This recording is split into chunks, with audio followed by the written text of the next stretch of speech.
What's up, everybody? It's your boy BusyBlu, and I am back. I woke up at 3 o'clock, and I cannot get back to sleep. So I said I might as well give y'all a the Potomac review because I said I was going to be doing Potomac, and I think I'm going to try to do a Married to Medicine review. So right now it is 4:30 in the morning, and I'm recording the video. So let me get this out here. I'm really excited to see everybody back. I'm extremely excited that sorry, I'll give me 1 second. Oh, while I'm doing this, make sure that you like, comment, subscribe, let the people know you're over here. Talk to me afterwards. Give me your opinion, give me your feels. I'm really excited that this show's back. Um there's something that was off about the episode. Like I don't understand why I'm more excited about Married to Medicine than I am Real Housewives of Potomac. I'm glad to see both of them back on my screens, but I don't know. Something just seemed a little off. I don't know. I don't know. Y'all tell me what y'all felt about it. What's your favorite series so far? What were you excited to see when they were coming back? So it looks like we're gonna be dragging out, or at least they're heavily gonna pound us on top of the head with what's going on with Juan Dixon, his Peen, and Robin. So it starts with them showing everything from her interviews, what she didn't do, why she wouldn't do something. Um, then is they're giving us melodramatic music as she's putting those wedding photos into picture frames. Juan comes in, and there's like, look, we chose to get married, we chose to keep going. That's what's important to us. We don't need to deal with whatever people outside of our relationship are trying to say or what they're trying to do. Um, they did talk about like, girl, but you should not have been at that hotel. Like that was dumb. That was really, really stupid and crazy. He's like, I know, I normally give like $10 to a homeless person. It's like, girl, yeah, that's way different than going to like, I know you're about a good deed. And it's good to have a good deed and do a good deed. This is getting out of hand. I had to have sex with her. She was feeling down and unloved. Like, girl, like it just there's good deeds, and I was just like, you're getting out of hand. Put your hands up, one. So she just was frustrated about everybody bringing it back up and them having to relive it. It was kind of weird that she was waiting for Karen to bring it up, but who knows? And they talk about how Bree is someone that works with Juan, and that's why they go to the laundromat together. They go get their nails done together. Sometimes they sleep in the same bed and cuddle. Like that's what they do as coworkers when you're a good coworker. Um, so we'll see what happens. If she don't care, I don't care. If she don't care, I don't care.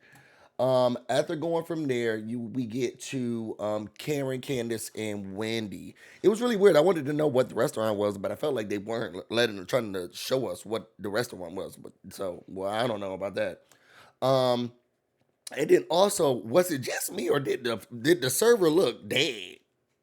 He was giving Edward Cullen. It was giving very Twilight. It was giving. It was giving check a pulse. That server looked dead. Okay.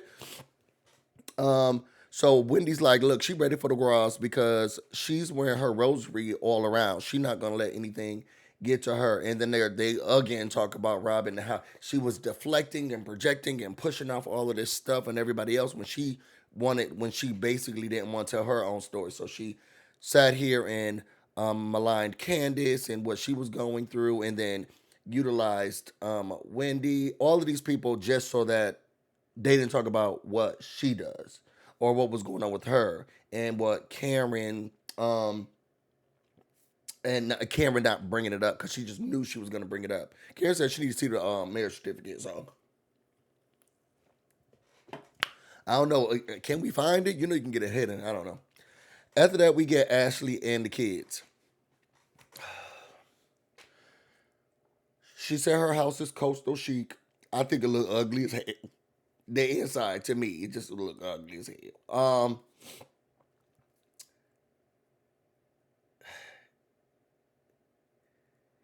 I'm not a parent, so I guess I can leave it alone. But why was that boy on top of the counter? And then they just came from outside, baby it.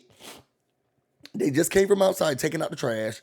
Then she let them stand on the counter. She's trying to cook, but also they standing on the counter with their bare feet, and she's looking. Baby it is trying to pull up the other one, and she's like, "Oh no, oh, you like your new house, Dean? Because you have two houses. You have this one, and you have the one that Daddy in Daddy's home." And then she gets to her confessional and says, "Well, his name is on both of the houses." Girl, no, he don't have two homes. He got one. Y'all just pick which house y'all gonna be living in because you sound stupid. Okay. What bothered me was when she calls Giselle and she was like, "Oh, I saw that Michael was in the Bahamas with you." And she was like, "Oh, who told you that?" Somebody DM'd it to me. I guess I'm still married. Like they used, it never was this obvious before that they're not friends. Like now it's starting to seem like okay, they really are just coworkers. Like they're not a circle anymore, not a sisterhood anymore. They're just working together.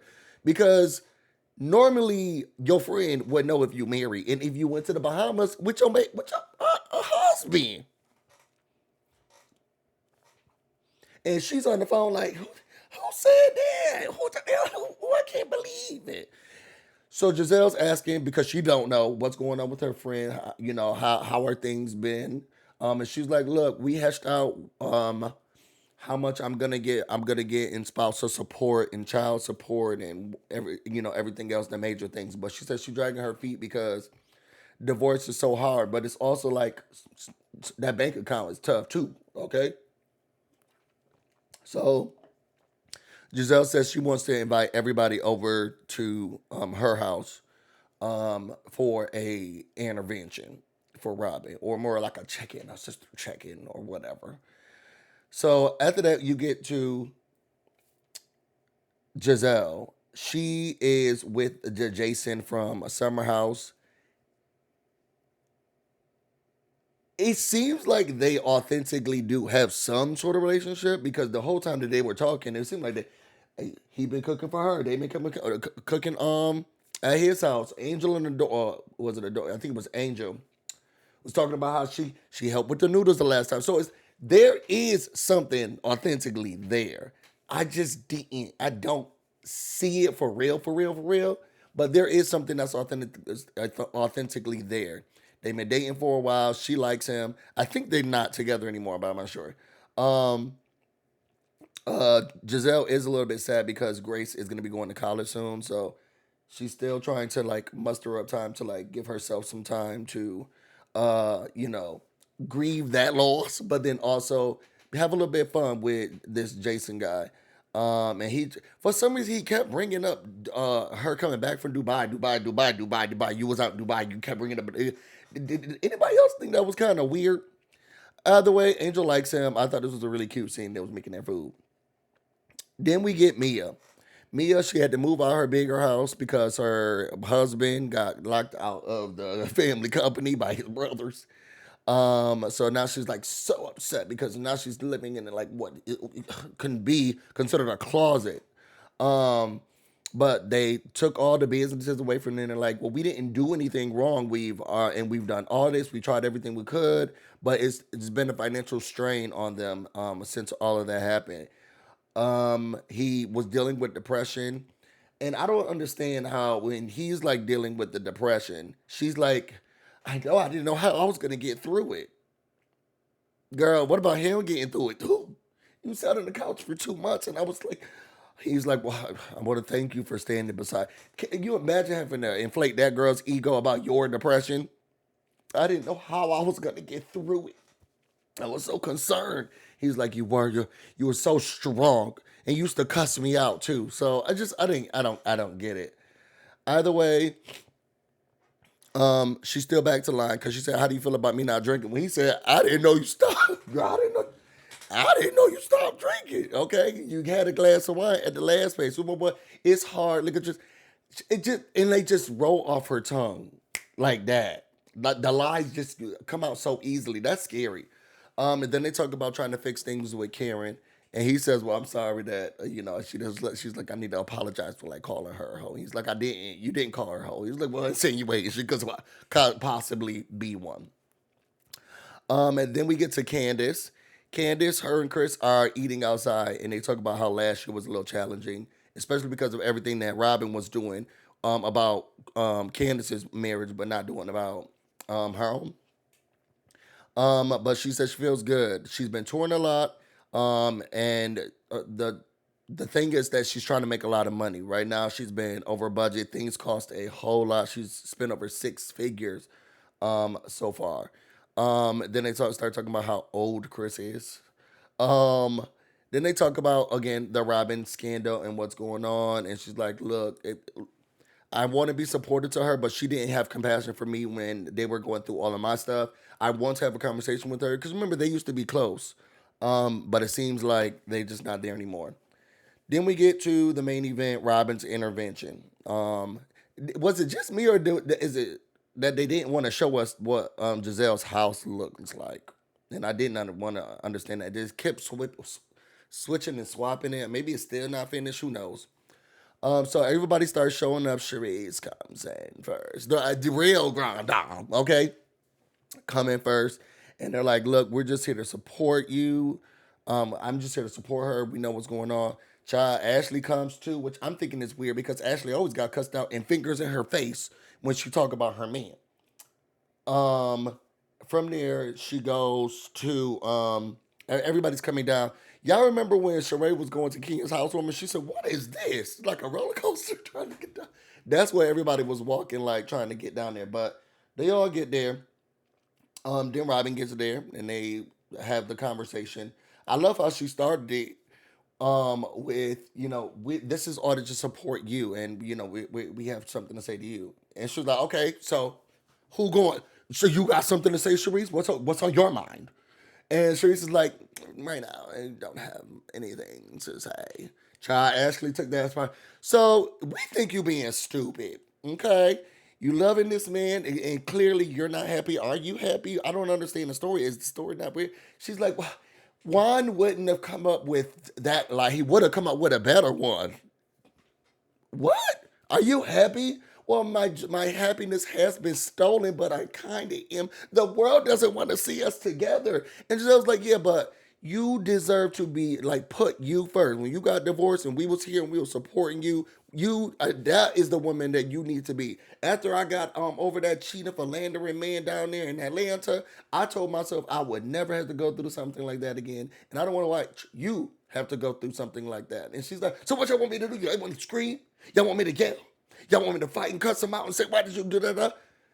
What do you want to do? I'ma stick beside him. I'ma stick beside him.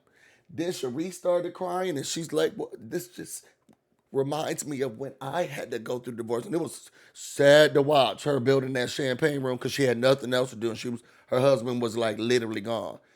And I just want more for you. And it seems so familiar to me, and my heart bleeds for you because I see that you're going through something very similar. And Robin's still explaining what she's like, look, y'all don't know that I know Bree, I know the people, I know what was going on. I know who he works with. Like I get what's happening here. I know what's going on. Um, I tried to tell him don't go to the lounge, get your nails done out with Bree, but what am I supposed to do? And she's like, I told him the block was hot, but he said he don't care, and Juan normally doesn't. I don't care if people see me holding hands and tonguing down another person that's not you. Okay, it's none of his business. It's none of his concern. And everybody's trying to make sure that Robin understands. Like Juan did this. It's like it's not really his fault. Girl, did to whom does fault belong? It's just I don't know. I'm not married. She says she's gonna work through it. The world wants to see them crumble, and she's going to stick beside her man, and nobody's gonna stop it. And then also, she been with him since like high school. Then his family died, his parents died, and her parents took him in, which give me incest a little bit, but I'll leave that part alone. Y'all, what did y'all feel about this episode? How do y'all feel about what Robin's doing? Do y'all feel the inauthenticness that's starting to come through? I think we get to see NECA um during the next episode. So we'll see. Make sure you like this video, comment, let me know your thoughts. I'm about to go get busy and you all stay busy. Till next time.